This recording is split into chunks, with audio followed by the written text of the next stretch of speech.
YCP సానుభూతి పరుల ముసుగులో గతంలో వీడియోలు చేసిన సినీ నటి శ్రీరెడ్డి, బోరుగడ్డ అనిల్ పాత్రకు ఇప్పుడు యూట్యూబర్ తులసి చందు వచ్చారు. వైసీపీతో సీక్రెట్ డీల్ కుదరడంతో ఆ పార్టీ కండువా కప్పుకోకుండా జగనన్న కళ్ళలో ఆనందం చూడటానికి తెగ ప్రయత్నాలు చేస్తున్నారు.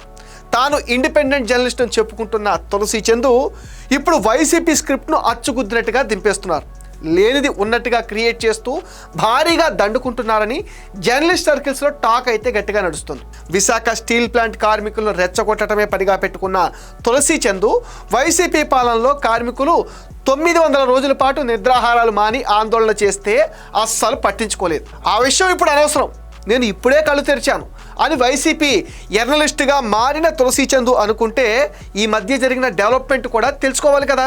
కూటమి ప్రభుత్వం వచ్చిన వెంటనే కార్మికుల దీక్షలు ఎందుకు ఆగిపోయాయో అర్థం చేసుకోవాలి. కేంద్రం నుంచి 11,400 కోట్లు, రాష్ట్రం నుంచి 3,000 కోట్ల రూపాయలు స్టీల్ ప్లాంట్ రక్షణ కోసం కేటాయించిన విషయం కూడా తులసి చందు చెప్తే చాలా బాగుంటుంది. అప్పుడే ఆమె జర్నలిస్టు కాదు జర్నలిస్ట్ అని చెప్పుకోవచ్చు.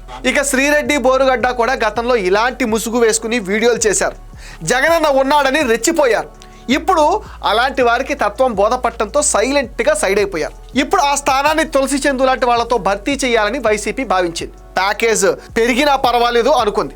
హైదరాబాద్లో ఉంటూ ఏపీ కోసం తెలియని తులసి చందు లాంటి బులుగు జర్నలిస్టులు చెప్పే మాటలు విని మోసపోవడానికి సిద్ధంగా లేమని ఆంధ్రులు అంటున్నారు. ఎందుకంటే విశాఖ ఉక్కు ఆంధ్రుల హక్కు, మా ఉక్కు లాంటి నేత చంద్రబాబు ఉన్నారు. మీ వైసీపీ బ్యాచ్ కుట్రలు ఎన్ని చేసినా మా స్టీల్ ప్లాంట్ను ఏం చేయలేరు తులసి చందు, తస్మాత్ జాగ్రత్త.